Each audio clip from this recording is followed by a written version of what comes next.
Today, we're going to spend an overnight here at Consolacion Cemetery, Cebu.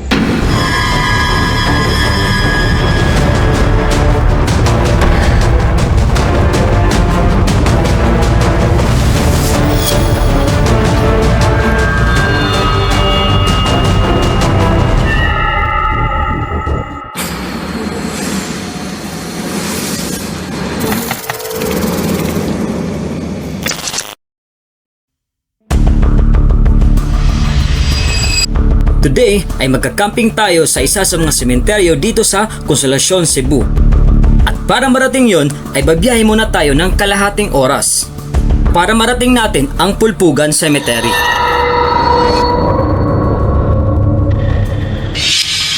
Nandito na tayo ngayon sa loob ng Consolacion Cemetery, Cebu. Ngayon magsisimula na ang ating challenge. Time check 6 PM, October 28. So ito na mga kuys, try na natin explore ang Consolacion Cemetery. At bago kami magsimula ay nag-alay kami ng dasal at kandila para sa lahat ng namayapa. At dali-dali rin kami nag-setup ng aming matutulugan. So yan ang mga kuys, tapos na ma-setup yung tent. Yan ang mga... So dito na kami sa loob mga kuys. Yung, makakasurvive kaya tayo dito sa cemetery na to? Survive! Sa tingin mo, kaya mo kayang survive dito ng hanggang alas 6 ng umaga bukas? Kayanin. Nagre-ready na kami sa aming hapunan. 7:30. Kailangan na namin kumain muna kasi medyo nagutom. First time ko rin kumain dito sa loob ng sementeryo.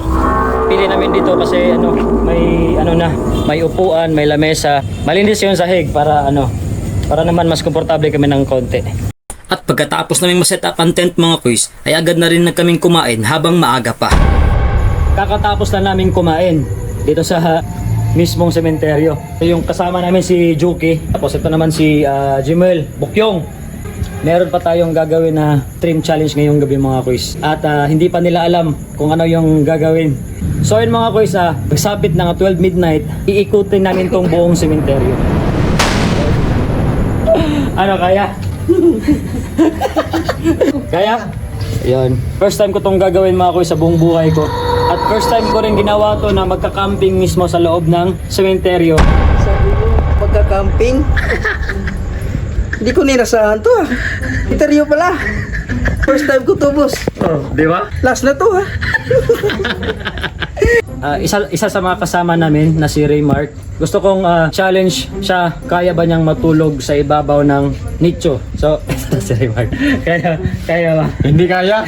Baka bumangon yung patay. Batay ka na. So in mga kuys, time check 11 PM. Meron pa tayong isang oras na aantayin bago mag 12 midnight. So pag-isipan naming apat na matutulog muna kasi para may lakas tayo para umikot sa buong sementeryo dito sa Consolacion. So di ba? Yeah. May isang oras na tayo. So kailangan Tulog muna kami. So, masyado ng sleepy. Antok na kami. Antok na kami. So Na-scam kasi ako ito ng boss ko. Akala ko saan kami magka-camping dito. sa sementeryo pala. Sementeryo?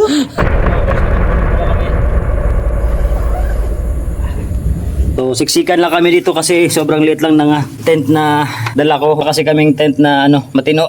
So siksikan muna. Para di ako nagising sa alarm, nagising ako sa sobrang init.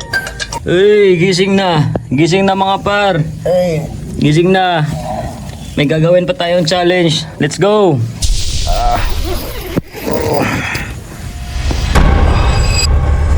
Wow. Ito talaga yung bumungad sa amin mga guys. tara. Sa oras na kaya. O baka gusto mo dun matulog May bakante pa dun. Yan. Wag na. Ano? Doon ka matutulog? Bukas na. Mga boys, time check 11:57. So 3 minutes na lang mga boys at magsisimula na yung extreme challenge natin na gagawin dito sa Consolacion Cemetery dito sa Cebu. Excited na kami kung ano yung mangyayari, kung ano yung mahagilap namin. Sana wala naman at sana maging payapa yung pag-iikot namin dito sa cemeteryo. So good luck sa atin guys. Kahit may ulan, patuloy pa rin yung challenge natin. Time check 12 midnight na. So yun, October 29. Sisimulan na natin yung extreme challenge. Iikutin natin to. 4 lang kami dito mag-iikot mga kuys. First time naming lang. Kakasimula pa lang, pero parang may pangamba na kaming nararamdaman. First time ko talagang maka-experience ng ganito mga kuys. Nagulat pa kami sa isang nicho dito kasi meron pa talagang buto. Buto pa mga kuys. At dito naman sa kabila mga kuys ay meron talaga kaming napansin. Dahil sa isang nicho, ang nakasilid dito ay isang sako mga kuys. Instead nakabaong. Kabilang banda naman to na parte. So yan.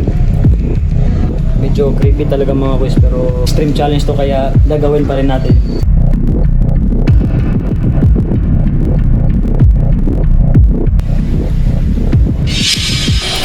Pagdating namin sa dulo mga kuys ay meron kaming di inaasahan.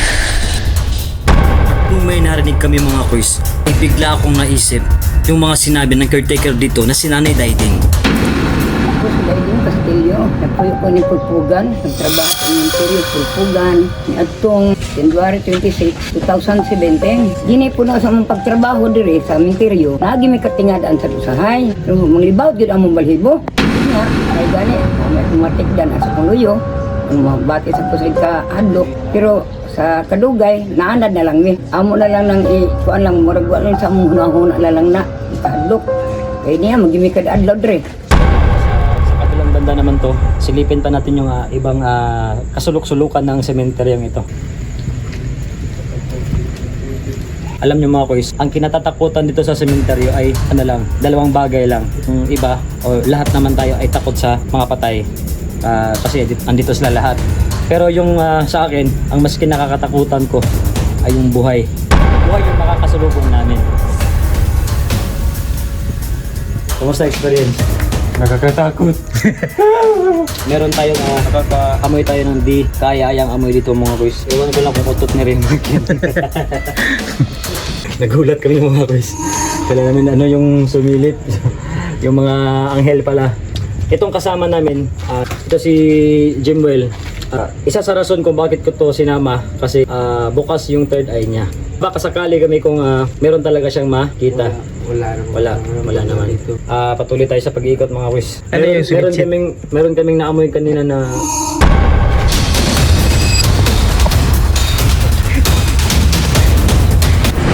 nagulat ako mga kuys kasi habang nag-uusap kami may kumalas ko sa likod namin. Kaya dumako na lang kami dito sa bandang dulo ng sementeryo mga kuys. Tabi-tabi po sa lahat ng mga nandito. Andito na po kami para mag-explore ano yung ganap sa sementeryo pag ganitong oras. Subok tayo mag-akyat doon. Okay, tara. Tumako si Remark ay sobrang matatakotin ito. Boss, ang mali bro. Sobrang napapasalamat ako kasi sumama pa rin siya sa challenge ko. Balik na tayo mga kuys kasi wala nang daanan doon. Nag-iingat lang kami kasi baka may makasalubong kami ng ahas, ganun kasi sobrang dami ng damo dito. Napatigil na naman kami bigla mga kuys nang may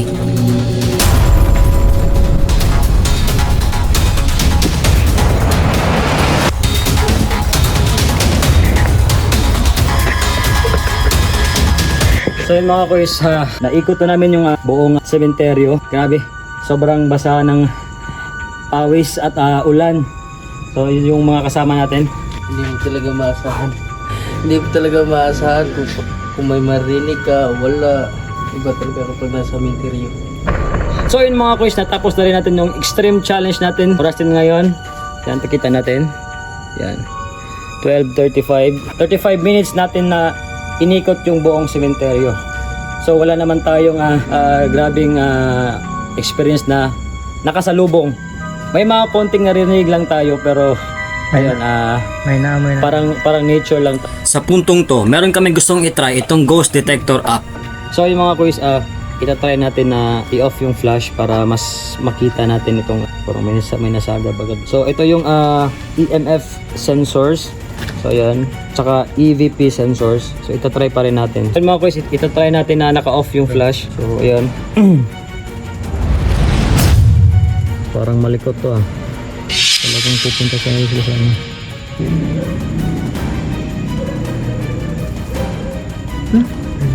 Meron talaga po.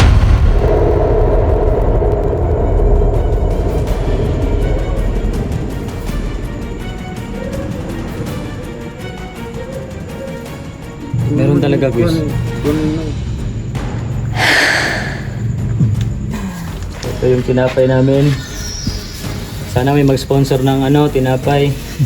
Basang-basa yung tent namin kasi ang lakas ng ulan kanina. Ano? Check. It's now 2:21 AM.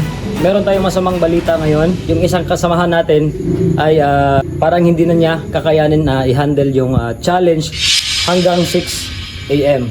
So yun mga kuys, alam naman natin na kasama ay bukas yung third eye niya. Kaya talagang pumilit siya na umexit na kasi nagsisimula ng bumibigat yung pakiramdam niya. Boss Kian, sorry. Hindi ko talaga matatapos yung challenge mo. Kasi masyado mabigat na sa pakiramdam.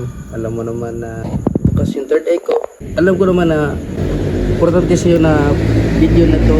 At first time ko din na nakasama sa'yo sa vlog mo. Pero sorry talaga. I-exit na lang talaga ako. Bigat na talaga. Sorry. Gusto na talaga niyang umexit kasi sobrang bigat na ng pakiramdam niya daw. At di ko naman pipigilan kapag mga ganyan. Kasi di ko naman hawak yung pakiramdam nila. Exit na. So ayun, naka-exit na nga si Bokyong at kami na lang yung magpapatuloy hanggang alas 6 ng umaga. So ayun mga kuys, tatlo na lang kaming natira dito sa sementeryo. So time check, 3:11. Ayan mga kuys, 3:11. Di na lang siguro kami matutulog kasi nakatulog naman kami kanina. Naka-idlip naman kami kanina kasi for the safety na lang ng mga gamit namin. Baka may mag-ano dito para safety na lang din. So babawi na lang kami sa tulog pagka uwi namin. So ayun mga kuys, nagloba tayo. Thank you JH Mobile sa gift box. Ayan o. Ito na. Nagcha-charge na ako.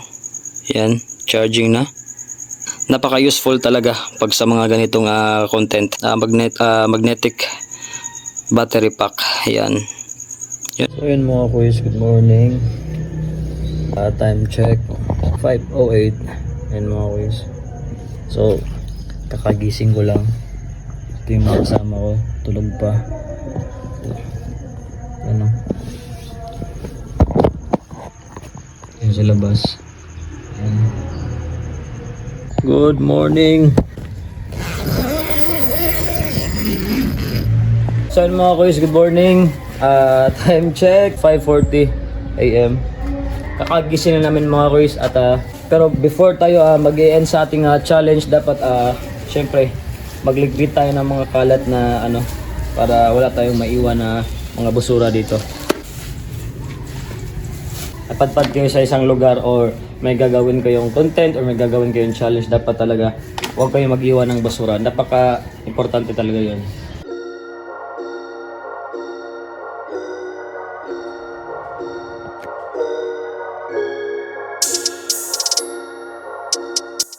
So ayun mga kuys, good morning. Nakaligpit na kami.